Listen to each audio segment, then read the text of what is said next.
Zoti Mitro, përshëndetje. Përshëndetje dhe juve. Si paraqitet situata meteorologjike në fillim të këtij muaji, pra në fillim të korrikut, duket se kemi hyrë tashmë vrullshëm edhe në kulmin e sezonit turistik apo jo? Po. Jemi ende në regjimin e anticiklonit të Afrikës, i cili mundson temperatura 2 deri në 3 gradë më të larta në mesatarja e periudhës së stilës që jemi. Po përveç vlerave termike, pra të temperaturave, jemi dhe në një kuotë lagështire në ajri të lartë. Çka do të thotë, kjo e vështirëson më tepër suportimin e një dite normale me këto vlera temperatura dhe me këtë vlerë të lagështirës relative në ajër. Edhe në ditët në vazhdim, regjimi i anticiklonit të Afrikës do vazhdoi të dominojë në pellgun e detit Mesdhe dhe në gjithë gadishurin e Ballkanit. Çka do të thotë që vlerat e temperaturave do të jenë me luatje të vogla, kur nuk do të humbas vlera e temperaturës 34 deri në 35 gradë Celsius. Për të pritur ndryshime është ende larg, mund të japim një opsion për rreth datave 7-8, kështu që do të bisedojmë dhe do të japim një tepër përfshira në ditët në vazhdim. Zoti Mitro, mund të flasim për net tropikale dhe kur flasim për to realisht? Pra jemi aktualisht në netët tropikale, kemi hyrë? Po, në situatën sinoptike që jemi, net tropikale, në bazë kodit meteorologjik quhen të gjitha netët ku vlera e temperaturës minimale gjatë natës nuk zbret në vlerën 22 gradë. 20-22 gradë. Pra janë vlera shumë të larta duke i vlerësuar gjatë orëve të natës. Dhe këto kanë një emërtim në kodin meteorologjik që quhen net tropikale. Si janë si rezultat si thamë më lartë i vlerave të temperaturës së lartë dhe të përqindjes së lagështirës relative në ajër. Pasi në hartën e prerjes në lartësi, rreth 5.000 metra, ndodhet kuota zero, kuota termike zero, dhe në bazë të llogaritjes që bëhet në hartën e prerjes në lartësi,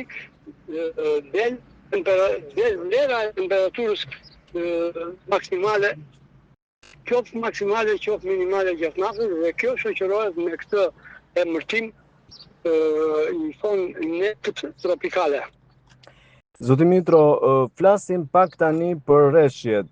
Ky qershor duket se ishte ndryshe nga të tjerët, nuk kemi patur asnjë ditë apo asnjë orë me rreshje shiu. Si shpjegohet? Është ky muaj qershor që u mbyll, është tepër i veçantë, pasi në anuarët e vjetër meteorologjik, ku anuarët janë në të dhënat meteorologjike të viteve të shkuara, duke i parë anuarët meteorologjik nga viti 50 dhe deri në vitin 2025, muaj qershor që nuk kanë pasur rreshje shiu janë tepër të veçantë. Bën veçanti në këtë karakteristikë së muajit qershor pa rreshje, bën veçanti muaji qershor i vitit 1960, i vitit 1972, i vitit 1984 dhe viti 1991. Pra pas viteve, nga vitet 50, pasi para viteve 50, në Vlorë nuk ka të dhëna meteorologjike para këtij viti dhe nga viti 50 deri në vitin 2025, muaj qershor janë 5 muaj qershor pa rreshje shiu. Por ka edhe një veçanti tjetër që në muajt që kanë pasuar muajin qershor pa rreshje shiu, muaji korrik ka pasur rreshje shiu si viti 1960 dhe në radhë të të vitet e tjera që ndoren nga anuarët meteorologjik. Shpresojmë që edhe këtë muaj të kemi ndryshime si në fushën pluviometrike, pra në fushën e rreshkeve, ashtu edhe në fushën termike në vlerat e temperaturave.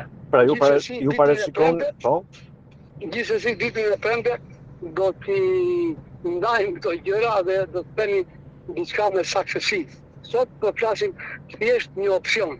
Zoti Mitro, ju po thoni se do të kemi rreshje shiu në muajin korrik? Jam gati plotësisht i bindur duke nisur edhe nga vlerat e anuarëve meteorologjik. Pra të gjitha këto vite, të gjitha këto qershore që nuk kanë pasur rreshje shiu, rreshjet e shiut janë mundsuar në muajin në vazhdim, pra që shoqëron muaji korrik. Mesatarja shumë vjeçare, këtu nga viti 50 që janë të dhënat meteorologjike në Vlorë, mesatarja shumë vjeçare për muajin qershor varion nga 25 deri në 35 mm rreshje shiu. Ky është një hyj në anuarët e muajve të veçantë, ky muaj që u mbyll. Zoti Mitro, të falenderoj shumë për parashikimin e motit, miru dëgjofshim të premten. Faleminderit edhe juve.